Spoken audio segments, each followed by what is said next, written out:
quick disclaimer before I start. Nothing I say today represents the views of the Competition Appeal Tribunal.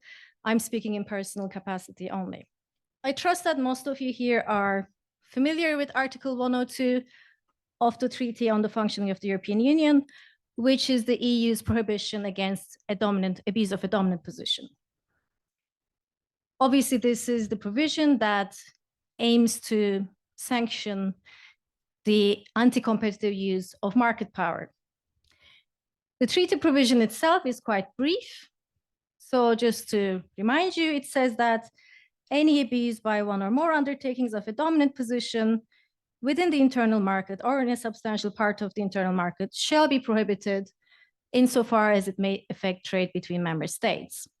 And now we have a paragraph which gives us some examples of abuse. Now, this is a powerful tool in the hands of competition authorities, which takes center stage in the application of EU competition law when it comes to the use of market power. Most recently, it has been at the forefront of enforcement in relation to the big tech, for example, in digital markets. Now, although this is a powerful tool, the concept of abuse itself is not defined in the treaty. What it means is also contested and controversial. In fact, it has been argued that the definition of abuse in the decisional practice and case law is imprecise, and it lacks a clear normative concept capable of satisfying the basic requirements of the rule of law and legal certainty. What that means in practice is that the legal requisites of determining when a given practice actually might constitute an abuse is unclear. And I think that's quite undesirable as a state of legal affairs. And that's because this lack of clarity over what abuse actually entails leads to legal uncertainty, business uncertainty, and often in practice, if you read judgments on this, you'll see that large aspects of litigation over a given case are actually dedicated to arguing whether the conduct in question may constitute an abuse or not. This is usually at the core of any case on abuse of dominance. And that's because from a legal point of view, it's unclear what type of practices may constitute an abuse. And an inquiry into what constitutes an abuse is important. I think that's self-evident, but it's also necessary and timely. It's necessary and timely because the Court of Justice's jurisprudence has significantly evolved over the last 10 to 15 years. And that's epitomized by the Intel saga, which I'll come to later on in my talk. And essentially, by studying the evolution of that jurisprudence, we can at least try to work out the legal requisites of what constitutes an abuse. And that's what I try to do in this paper. I should have said at the start, this paper is forthcoming in the Oxford Journal of Legal Studies, and it's already available on the OJLS website. It's also available on SSR and for anyone interested in the paper. Now, if we undertake an inquiry into the case law and the evolution of the case law of the Court of Justice, we can remedy some misconceptions and what I see as oversights. And in this paper, I particularly look at 4 of these. The first one is this arguable dichotomy between by object and by effect violations under Article 102. The second is the distinction, which often gets lost, between the as efficient competitor test and the as efficient competitor standard. Another one is the relation between the as efficient competitor test and the so-called more economic approach. And finally, another dichotomy I take issue with in this paper is that one of price-based, so pricing versus non-pricing abuses in the context of Article 102. As you'll be hopefully aware, there is such a distinction adopted in some of the case law as well as in the Commission's guidance. And I argue in this paper that such a distinction actually doesn't exist, or at least no longer exists. Now, it's also timely to undertake this inquiry now, because the European Commission has very recently announced that it's in the process of adopting guidelines on Article 102. And the purpose of the guidelines is to provide greater legal certainty. But of course, guidelines can only provide greater legal certainty if they're actually aligned with the case law. If we end up with guidelines that are not aligned with the case law, then we're going to have two different sets of perspectives, and that's certainly not going to provide greater legal certainty to businesses. So that's why it's a good time now to try and work out what that case law actually means in terms of establishing what is an abuse.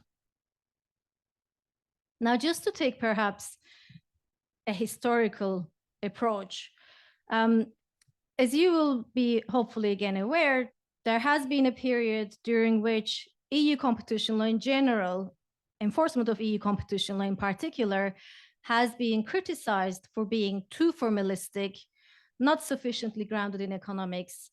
And specifically, this became more or less a slogan at one time for protecting competitors instead of protecting competition. Now, interestingly, that latter criticism particularly came from the US and commentators in the US. And the winds seem to have changed there. Now it's almost the opposite accusation that the EU doesn't do enough to protect competitors, but I'm not going to go into that debate now. So the Commission responded to these criticisms, and it initiated a so-called modernization process of EU competition law in general in the 90s. And that modernization encompassed all aspects of EU competition law, agreements, vertical agreements, mergers. And in the end, it also led to a so-called reform of its approach to Article 102 in the early 2000s. The aim of that reform process was to adopt a so-called more economic approach to Article 102. And that meant that the Commission was going to discard the more formalistic approach, which it was accused of having adopted in the early years of enforcement. Now, there is actually no consensus on either the meaning or the appropriateness of this more economic approach. And there's actually a great deal of controversy around what that more economic approach actually entails and whether it's a good thing or a bad thing. And I don't want to engage in that controversy at all. For my purposes, it doesn't really make a difference for this paper. So I'm going to use my own definition of the more economic approach, which is probably better expressed as an effects-based approach. And by that, I mean an approach which adopts economic analysis to assess the actual and/or potential effects of a practice under scrutiny for a finding that that conduct is anti-competitive. I should also say that I don't take a normative position in this paper. It's not a normative paper. So I don't engage in a discussion of whether the more economic approach is a good thing or a bad thing either in this paper. My normative position on abuse of dominance is found in my monograph from 2012, where I explain what I think abuse should look like as a concept. Now, there has been a great deal of controversy around the Commission's approach to abuse of dominance and in general to the discussion of what abuse actually entails. And the guidance on enforcement priorities certainly did not end that controversy. In fact, the guidance may have created some additional controversy in itself. And I think that's because there's an inherent difficulty in identifying the legal and economic standards for what makes unilateral as opposed to multilateral conduct anti-competitive. So those of you who teach competition law perhaps have the same experience. It's a lot easier to explain to your students what makes a cartel anti-competitive and why cartels are bad, to explaining to them why a dominant firm giving a discount to its customers is potentially bad. And I think that's because the economics underlying the prohibition of cartels is a lot clearer, more intuitive. And of course, some practices that are perfectly normal commercial practices can be an abuse of a dominant position if adopted by dominant firms. So we don't have the same clear-cut legal and economic standards that we have for multilateral conduct for unilateral conduct. We also have a lack of clarity of the objectives of the law. The TFEU doesn't tell us what the objectives of competition law are. We don't know what the particular objective of the prohibition against the abuse of a dominant position is. And we don't really have universally accepted principles which we can apply to unilateral conduct to assess whether that conduct in question is anti-competitive. So given all these inherent uncertainties, the Court of Justice's case law essentially becomes the main source of interpretation when we want to identify what are the legal requirements of abuse. And that's what I try to do in this paper. So the Commission obviously put forward this new approach based on the more economic approach, most significantly in its guidance paper. And at the time, there was a lot of skepticism, let's say, amongst commentators that the Court of Justice would actually follow the Commission's lead in adopting a more economic or a more effects-based approach. And that's because, similar to the Commission's enforcement, the Court of Justice's case law had traditionally been highly formalistic and mostly disconnected from modern economics. So if the Court of Justice were to follow the lead of the Commission, it would have required a substantial reform of the court's own jurisprudence. Now, interestingly, as it happens, I argue in this paper that it's been the Court of Justice rather than the Commission, which has in practice reformed the approach to abuse by adopting a more economic or a more effects-based approach. And most interestingly, this hasn't happened in judgments where the Court of Justice has upheld the Commission's findings. It's happened in the cases where the Court of Justice has actually overruled the position of the European Commission. Again, there's a separate debate there, but the bottom line of that argument is that the European Commission itself hasn't necessarily followed that more economic approach, which it promulgated in the guidance in its enforcement practice.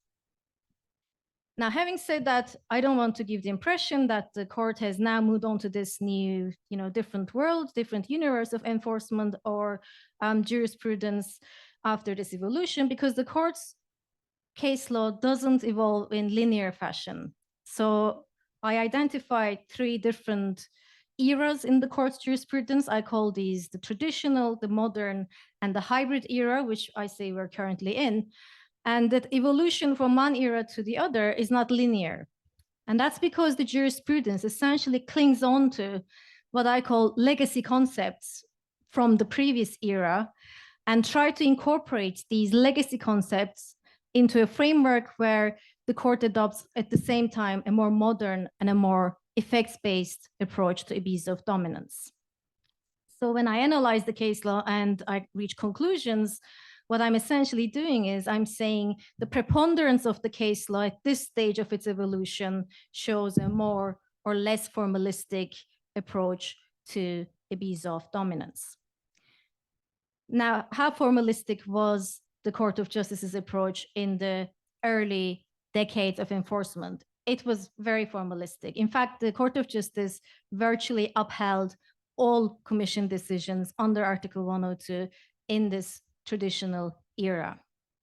And perhaps a good example, a seminal example of that approach is how the court defined abuse in Hoffman-LaRoche. So according to the Hoffman-LaRoche ruling, abuse is behavior which influences the structure of the market, where as a result of the very existence of that undertaking in question, the degree of competition is weakened, and which through recourse to methods different from those which condition normal competition in products or services on the basis of the transactions of commercial operators has the effect of hindering the maintenance of the degree of competition which still exists on the market or hinders the growth of such competition. Now, I don't think that's a particularly economically informed definition, but in any case, this definition specifically hinges on what one means by normal competition. What does normal competition mean? If I actually knew what normal competition meant, we wouldn't really need to define abuse anyway, because abuse would have been then given by definition of normal competition. But we don't know what normal competition means, and the court doesn't tell us what normal competition means either. So if we don't know what normal competition means, then this definition is not very helpful in figuring out what type of practice violates 102 and what type of practice doesn't. So normal competition here might mean competition on the merits, but we also don't know what competition on the merits means. The court in this traditional era also added sort of a third concept, so introduced a third concept other than normal competition and competition on the merits. The court has invented this idea that dominant firms have a special responsibility. And that means that dominant firms should not allow their conduct to impair genuine, undistorted competition on the market. So that's the definition of special responsibility from the court's case law. But as you can see, that definition itself doesn't really match with what the court said in Hoffmann-La Roche, because in Hoffmann-La Roche, we're told that where there's a dominant firm, competition there is by definition weakened on that market. So how come the special responsibility means that the dominant firm should not allow its conduct to impair genuine, undistorted competition on the market? They seem to be contradictory. And in fact, what does special responsibility actually mean?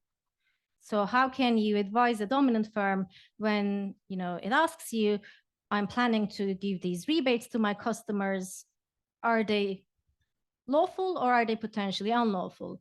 Well, you have a special responsibility not to allow your conduct to impair genuine, undistorted competition, but that doesn't really answer the question. And interestingly, what special responsibility also means is that, like I said at the start, commercial conduct that's perfectly normal and acceptable for undertakings which are not in a dominant position may constitute abuse if adopted by dominant firms. So really, for dominant firms, then the line between what's lawful and what's unlawful is not clear. And in fact, none of these principles or concepts from the case law in the traditional era are actually capable of allowing us to legally identify which practices may constitute an abuse, when, and why. And Advocate General Rantos has expressed this in the following terms in Enel. So this is the Italian electricity case. The plethora of expressions is indicative of the objective difficulty of establishing what constitutes abusive conduct. And one thing in the traditional era that the case law was particularly unclear on was whether the effects of a practice were relevant to establishing abuse, or whether abuse could be established purely based on the form of a given practice. And that's because some cases seemed to require an effect on the market, whereas other cases didn't seem to. So towards what I see as the end of this traditional era, we have cases such as Deutsche Telekom, TeliaSonera, where the court said for a practice to constitute abuse, it must have an effect on equally efficient competitors, whereby their access or growth in the market is restricted or prevented, and conduct cannot be found to constitute an abuse without demonstrating such an anti-competitive effect. But this is at the very end of the traditional era. In fact, I take this as sort of the start of the modern era. If we look at case law prior to this position which the court reached towards the end of the traditional era, we have cases such as AXO, British Airways. So AXO, the predatory pricing case, where the court said prices below average variable costs, and I quote, must be regarded as abusive without the need to demonstrate essentially anything else. So if your price is below average cost, then that must be regarded as abusive. So it doesn't matter whether you can recoup your losses, it doesn't matter whether there are potential effects, none of that is relevant. In British Airways, the court said in Hoffmann-La Roche and Michelin judgments, the court found that certain discounts granted by undertakings in a dominant position were abusive in character.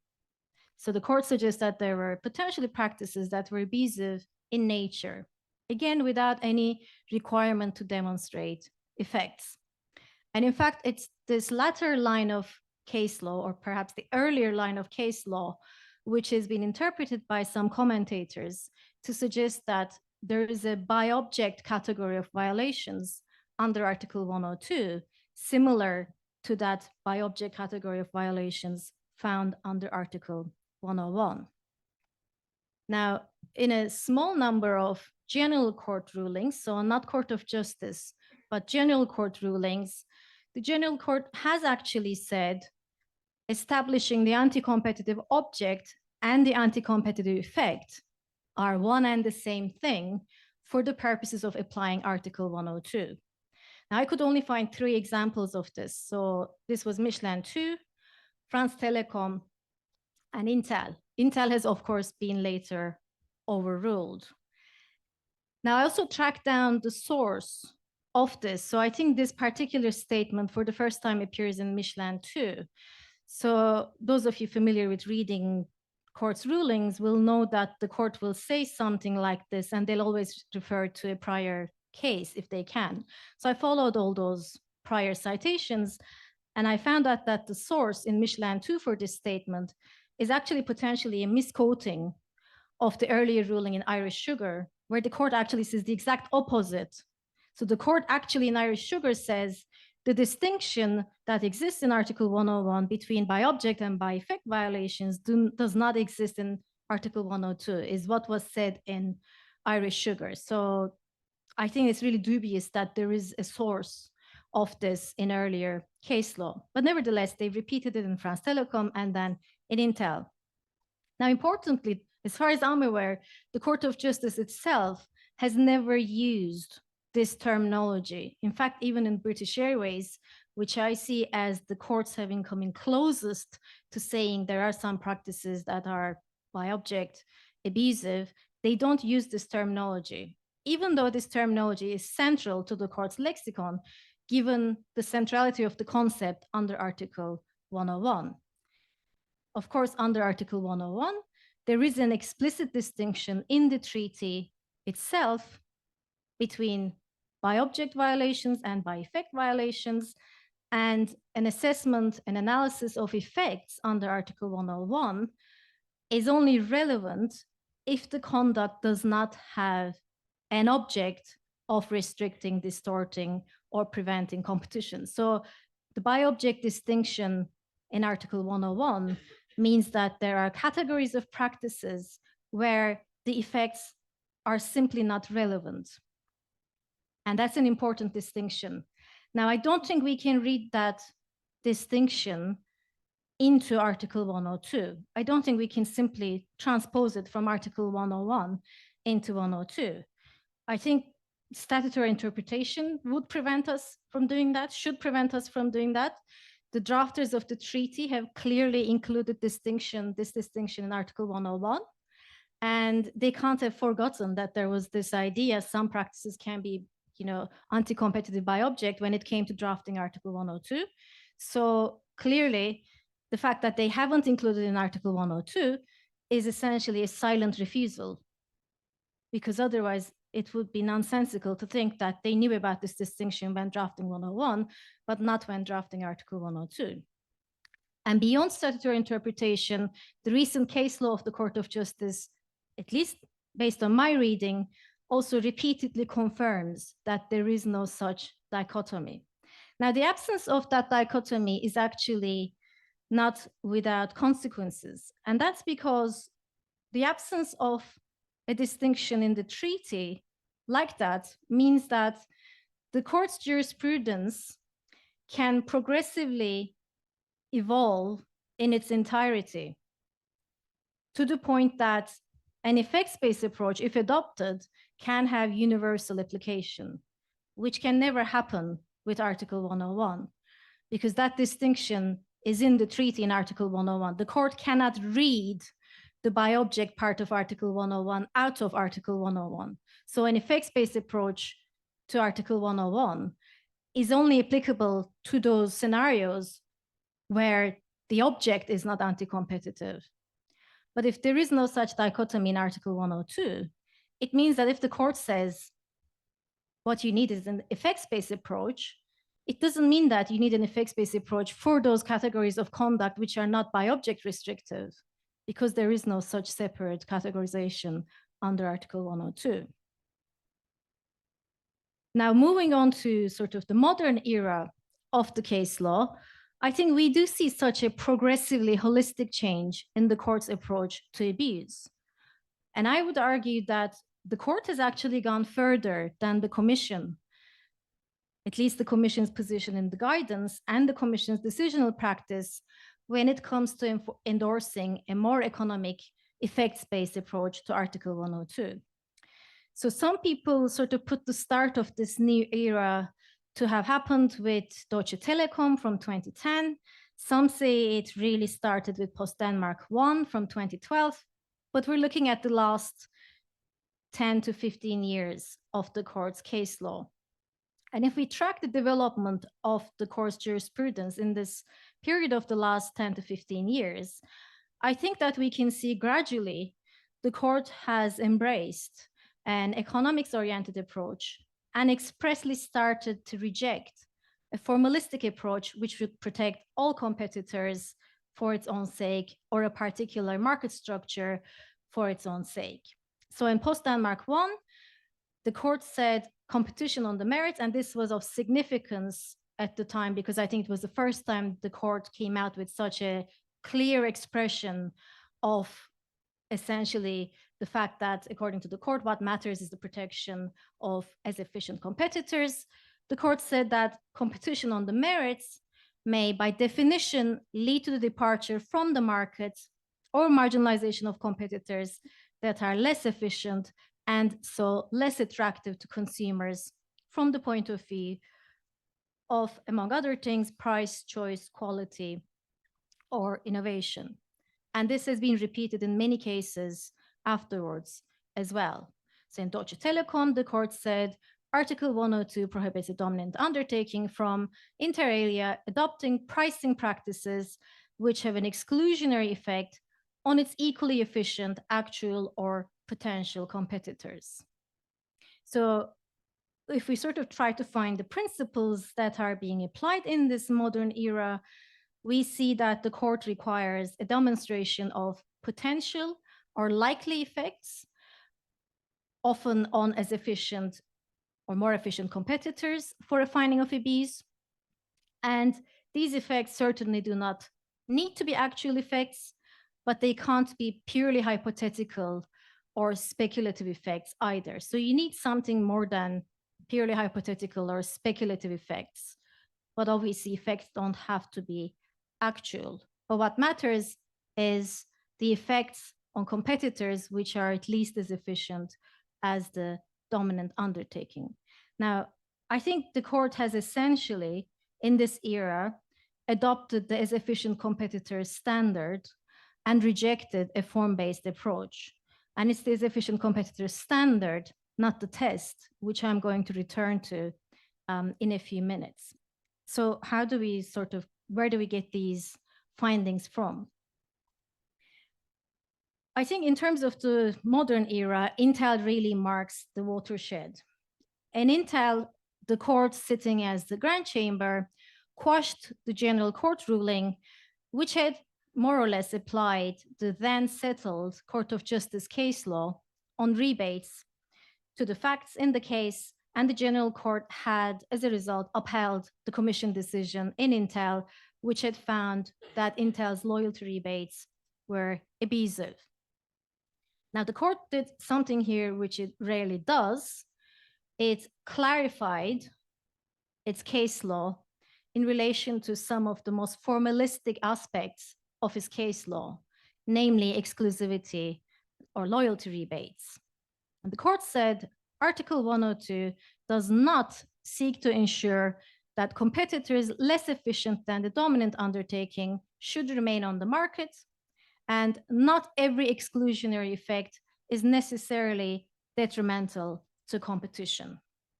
And the court did that by clarifying the Hoffmann-La Roche line of case law. So this is Michelin, Hoffmann-La Roche, British Airways. According to the court, that case law must be further clarified. This is basically the court saying, we've changed our mind. It's not a clarification. in the case where the undertaking concerned submits during the administrative procedure with supporting evidence that its conduct was not capable of restricting competition, and in particular, it was not capable of producing the alleged foreclosure effects. So to be abusive, therefore, conduct must be capable of restricting competition and of producing the alleged foreclosure effects. Where the dominant firm argues during the administrative procedure that its conduct is not capable of restricting competition, which is obviously going to be every infringement proceeding against any dominant undertaking, the commission is then required to analyze. So the commission must analyze the conduct's capacity to foreclose. And the court sets out a four-pronged assessment there. It has to do with assessing the duration of the rebates in this case, the market coverage, and so on. And the fourth stage of that assessment includes assessing the possible existence of a strategy aiming to exclude competitors that are at least as efficient as the dominant undertaking from the market. Now, as one commentator put it, Intel arrived on the competition landscape essentially like a bombshell. And there were two main questions debated after Intel. I think no one was expecting Intel to have come out the way it did. But in any case, Intel itself, the ruling, is more or less cryptic. It's certainly not an example of clarity. And there were two legitimate questions asked after Intel. The first one was whether the as efficient competitor framework applied only to pricing abuses. So some commentators argued that Intel itself was about pricing. Therefore, the framework the court sets out in Intel can only be applicable to pricing abuses. And in fact, I think some commentators argued that the framework is only applicable to loyalty rebates. The second question was, I think, the more important question, which was whether Intel was mainly or merely making a procedural point. So was the Court of Justice's ruling merely a procedural point? In other words, and I'll explain this in more detail in a moment, whether the Intel approach was only limited to cases where the commission actually applied this efficient competitor test and or the dominant undertaking contested the commission's application of that test. And that's because this efficient competitor test is not essential according to the case law. So the question is, well, if the commission chooses not to apply this efficient competitor test in a case, does Intel have any application? Is Intel relevant for those cases too? And there were different potential possible interpretations of Intel. The first one is that Intel applied to all cases, and we have some clues to that already in Intel itself. One is this fact that the Court of Justice said the analysis of the conduct's capacity to foreclose is also relevant to assessing whether there's an objective justification in this case and to assessing efficiencies. Because the court said the commission can only carry out such an assessment of the dominant firm's objective justification or whether conduct is justified by efficiencies after it analyzes the intrinsic capacity of that practice to foreclose competitors which are at least as efficient as the dominant undertaking. Now, obviously, objective justification and a defense of efficiencies are applicable to all abuse of dominance cases, not just to rebates, not just to pricing practices. So this statement of the court suggests that the court was actually introducing a substantive test, not just making a procedural point, and it was making that point to be applicable to all types of abuses because of the link it created between the proof of an objective justification and between the requirement for the commission to demonstrate the capacity of the conduct to foreclose as efficient competitors. But the court also said, this is where it gets a bit cryptic, if in a decision finding a rebate scheme abusive, the Commission carries out such an analysis of the capacity to foreclose, then the General Court must examine all of the applicant's arguments, seeking to call into question the validity of the Commission's findings regarding foreclosure capability of the rebate concerned. So here now it's suggesting, well, if the Commission never touched the capacity to foreclose aspect, it had never engaged in that analysis of the capacity to foreclose, then the General Court doesn't need to examine the applicant's arguments, which say that our rebate doesn't have the capacity to foreclose as efficient competitors. And that suggested to some commentators that Intel was only making a procedural point. In that case, it was only because the Commission had engaged in an assessment of the rebate's capacity to foreclose, and the dominant firm had objected to that, but the General Court hadn't seriously engaged with the dominant firm's arguments that the Commission's assessment was essentially incorrect or was not made out. Now, then again, the Court of Justice remitted Intel to the General Court so that the GC would review whether the rebates at issue are capable of restricting competition, which essentially involves examining factual and economic evidence. And the Court of Justice itself can deal with questions of procedure anyway. It wouldn't have needed to remit the case to the General Court had the point been only a procedural one, but the Court of Justice cannot engage in the substantive analysis. And I think the jurisprudence following Intel confirms that the answer to both of the questions I raised a few minutes ago is no. So I think the jurisprudence that follows shows that Intel didn't just apply to pricing practices, and Intel didn't just make a procedural point. I think what Intel did is Intel shifted paradigms, and we can see that shift continuing in subsequent cases. In essentially all the cases that followed Intel, both the General Court and the Court of Justice have abundantly referred to the principles established in Intel, to the point that even in a case concerning exploitative abuse, the Court of Justice actually refers to the Intel principles being applicable, even though Intel was obviously about an exclusionary conduct. Now, we have generics, which had to do with pay for delay agreements. So generics didn't concern a pricing conduct. It was a non-pricing conduct case. The court there said, if conduct is to be characterized as abusive, that presupposes that that conduct was capable of restricting competition, and in particular, producing the alleged exclusionary effects.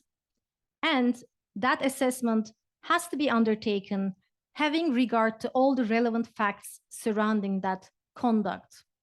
So that last part, which talks about the Commission having regard to all the relevant facts surrounding that conduct, is basically code word for an effects analysis. So that means that you have to take into account all the relevant facts surrounding that conduct, which means you can't just find an abuse based on the form of conduct. And I think that also means that you can't find abuse in a by object fashion without looking at the effects. Now, Slovak Telecom repeated along similar lines that conduct must be able to give rise to at least potentially anti-competitive effects or exclusionary effects on the markets concerned. And things got even more interesting with Enel. So this is again the Italian electricity case, and then Unilever. And the court explicitly there said, given that the abusive nature of a practice does not depend on the form it takes or it took, but presupposes that that practice is or was capable of restricting competition, and more specifically, of producing on implementation the alleged exclusionary effects, that condition must be assessed having regard to all the relevant facts. And I think this is as clear as the court can say that effects are relevant to all abuses. And I think based on this, it's not possible to say that there are some violations under Article 102 that are by object or per se violations.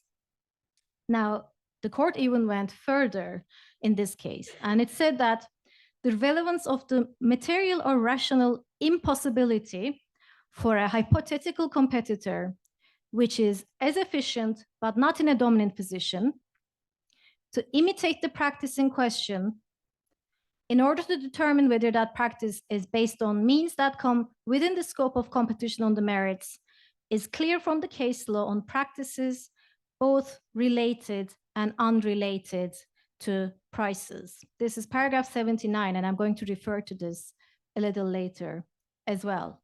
So here, basically, the court is saying the efficient competitor standard is relevant to both pricing and non-pricing cases.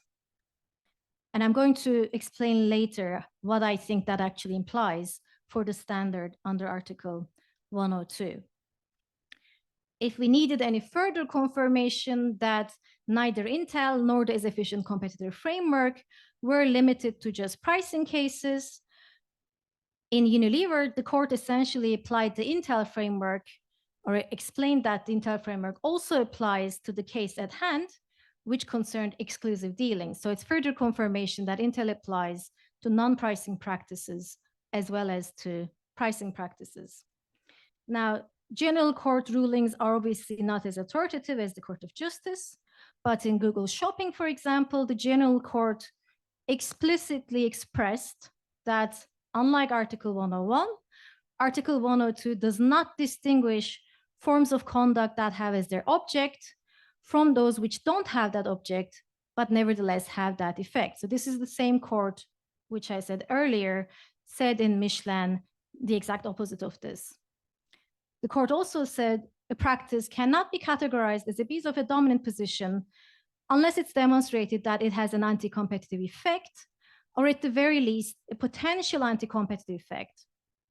Although if it can be proven that against particular competitors, there is no potential effect at all, then the conduct cannot be classified as exclusionary or as abusive vis-a-vis those competitors.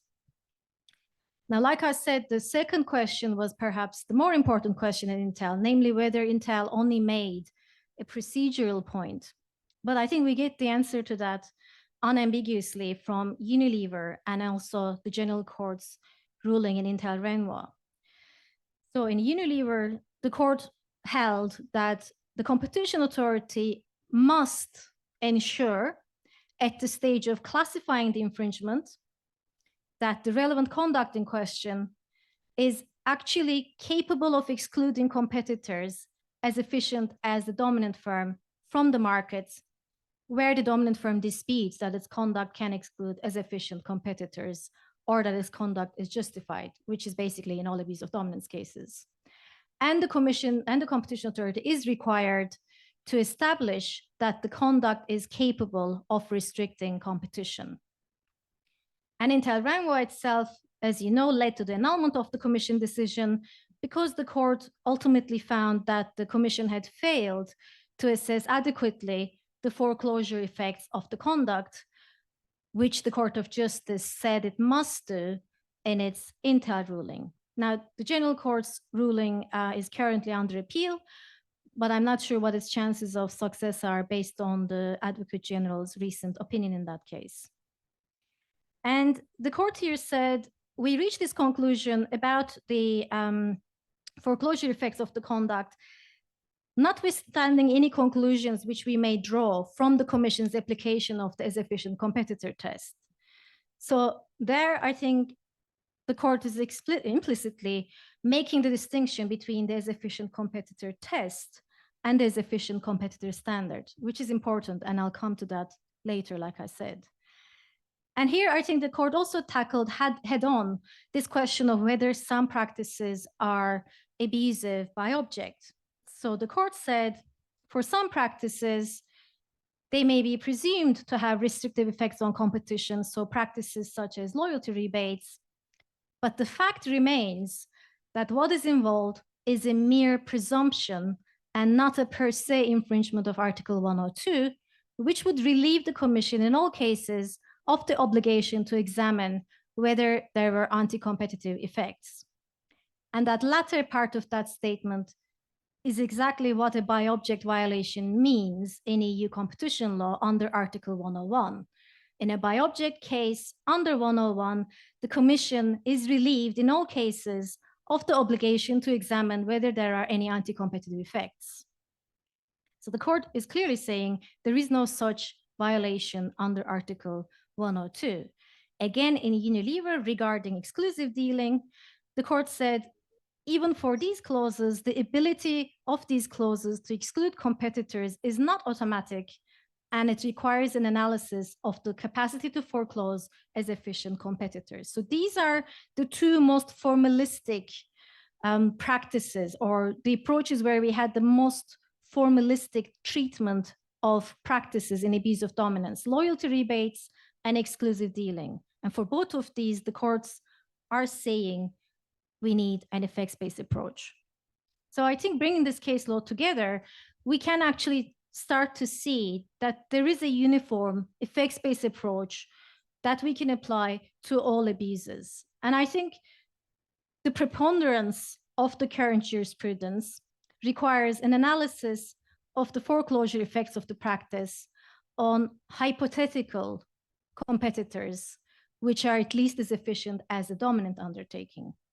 I think this applies to all exclusionary abuses, including those which were seen as per se violations, and irrespective of whether the practice is price-based or not.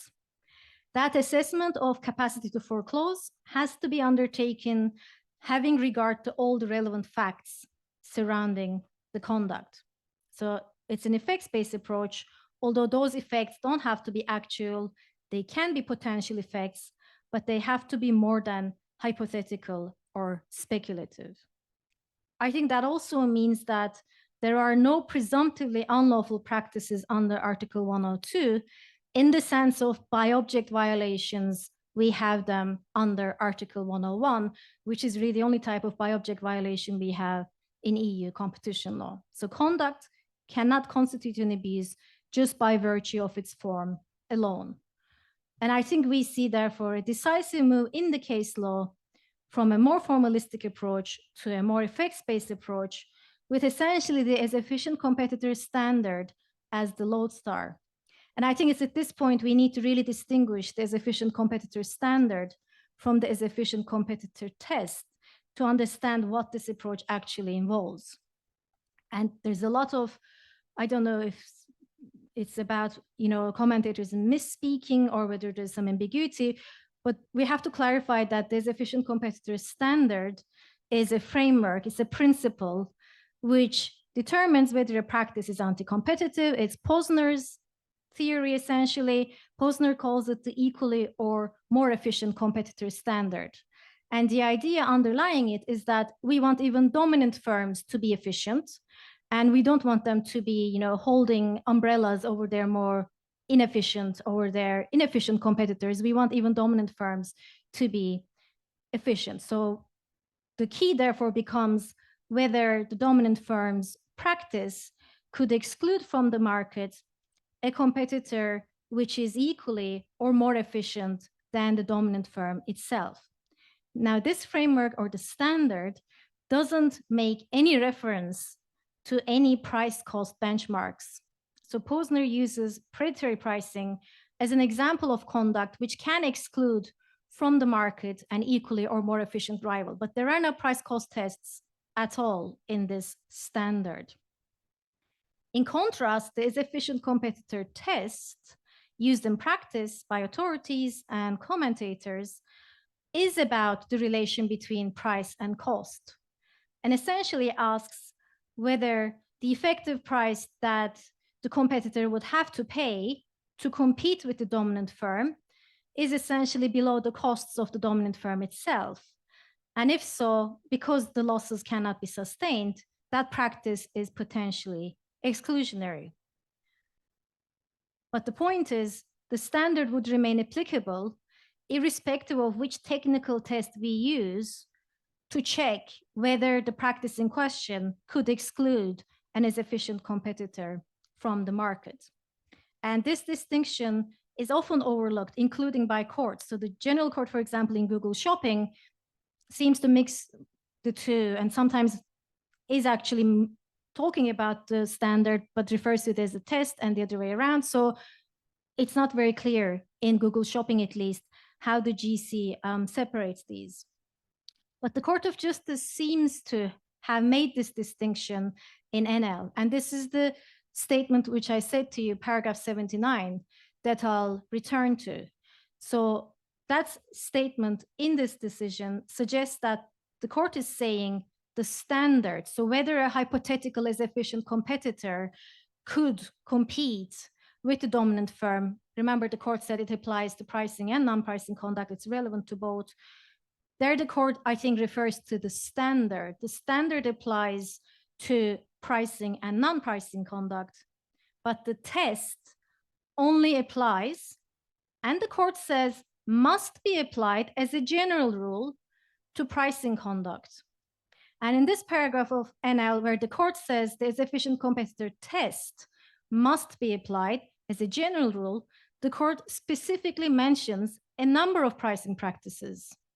So I know some commentators argue, again, the efficient competitor test is only relevant to loyalty rebates. In this case, the court specifically mentions other pricing practices, such as margin squeeze, predatory pricing, conditional rebates. So there's an obligation to apply the efficient competitor test to all pricing conduct. And the standard itself remains relevant to all abuses as a principle. And I think it's only this, once we realize, or once we understand this distinction, that we can make sense of how the Court of Justice related its assessment between abuse and the Commission's duty to show foreclosure effects with the assessment of objective justification and efficiencies. So if the standard and the test meant the same thing, then there would never be a possibility for the dominant firm to use an objective justification or an efficiency defense to rebut a finding of an exclusionary effect, which the Commission has demonstrated, if the Commission has done so based on an efficient competitor test. So it's only if we separate the test from the standard that the court's statement in Intel actually makes sense. But this doesn't mean, just because there's efficient competitor test isn't applicable in all cases, doesn't mean that the court has not adopted an economic effects-based approach. Again, some commentators had argued, based on the argument that Intel is only relevant to pricing practices, that the general approach of the court is not one that adopts an effects-based approach.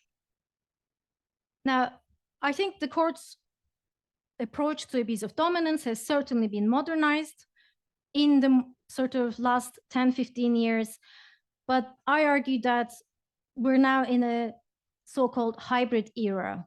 That's because the court's approach is more modern, it provides more certainty, it provides, most importantly, more method to undertakings subject to Article 102 than the case law in the traditional era, but I think it's still in a state of flux.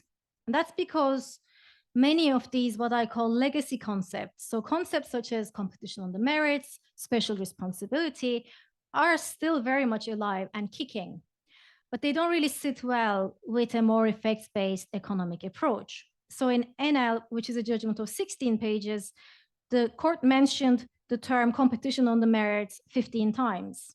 So these have certainly not left the jurisprudence.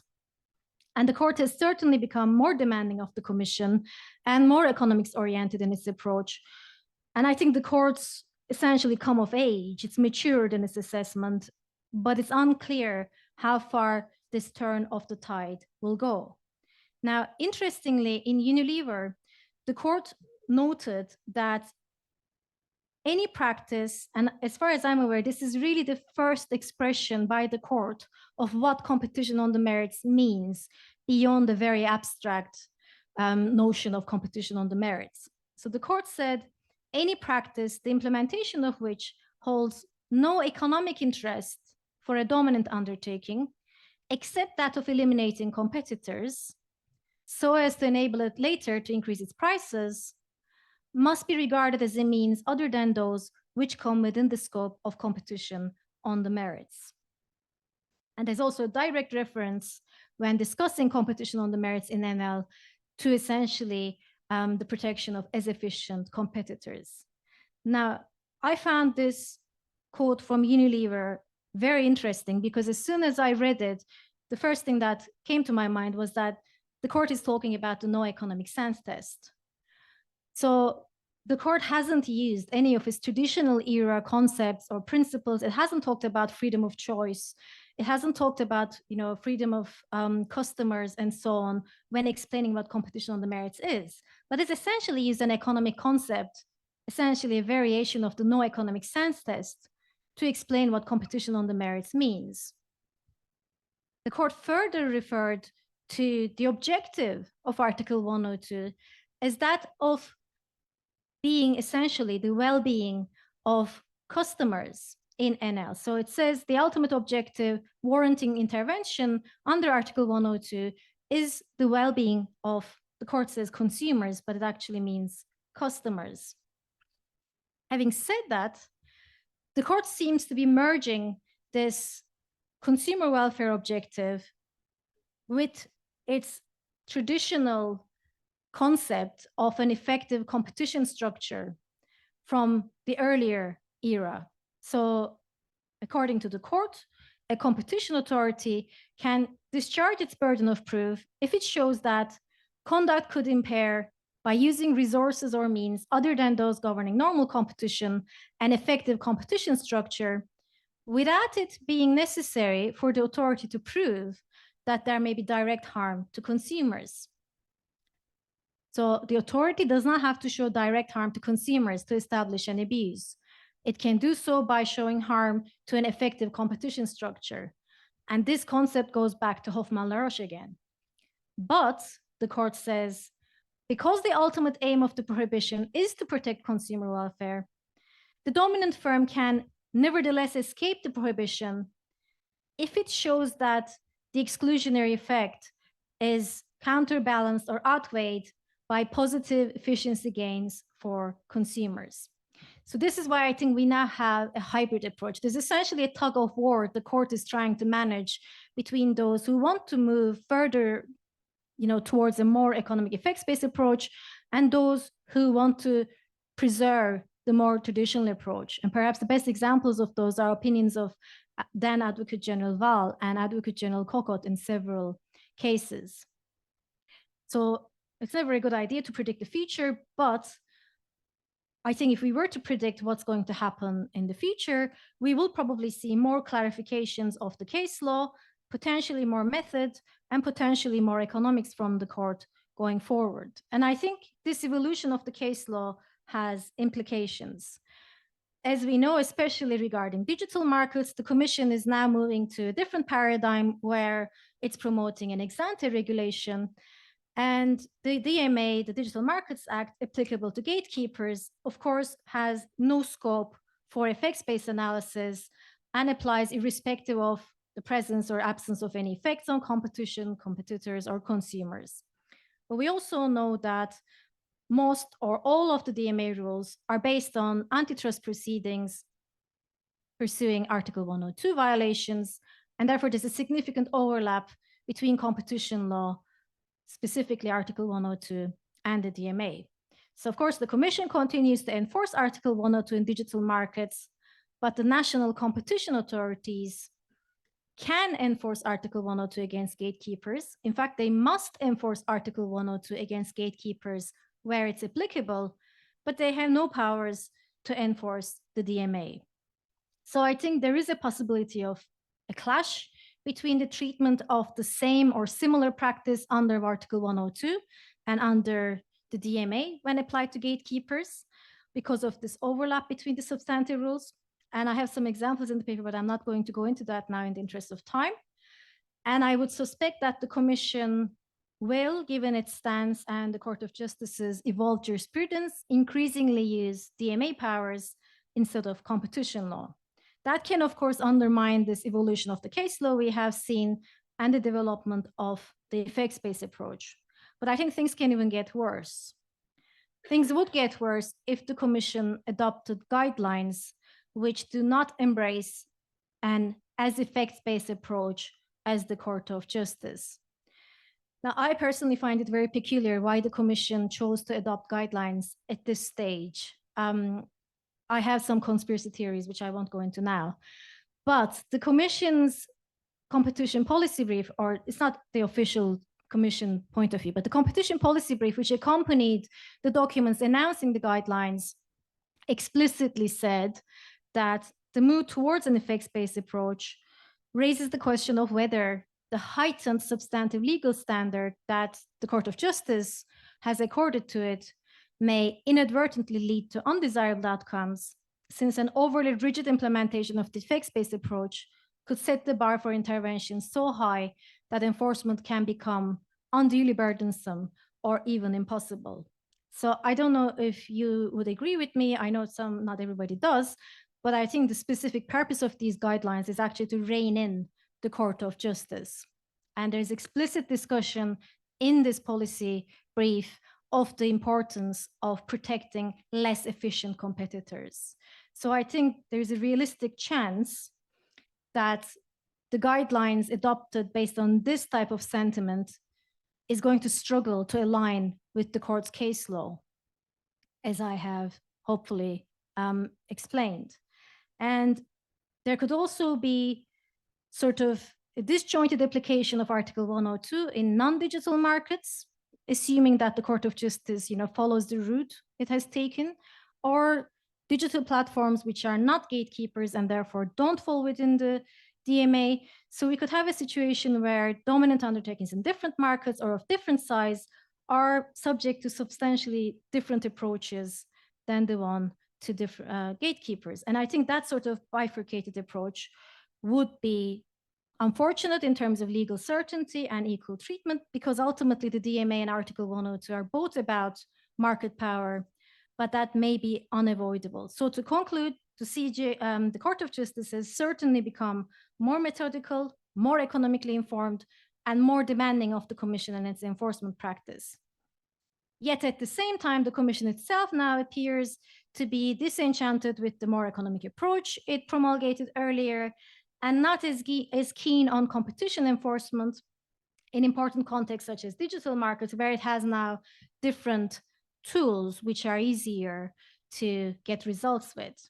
And I think it's interesting that the Commission and the Court are probably still as equidistant to one another as they were when the Commission started to reform its approach about 15 years ago. They just seem to have moved in the opposite direction to one another. And this has implications in digital markets, but it also broader implications, I think, especially if the Commission were to adopt guidelines which are not aligned with the effects-based approach to the extent the court's approach is. And that would entail, I think, reintroducing a form-based approach through the back door. So I think it's going to be very interesting to observe what happens in the next couple of years in this space. Thank you.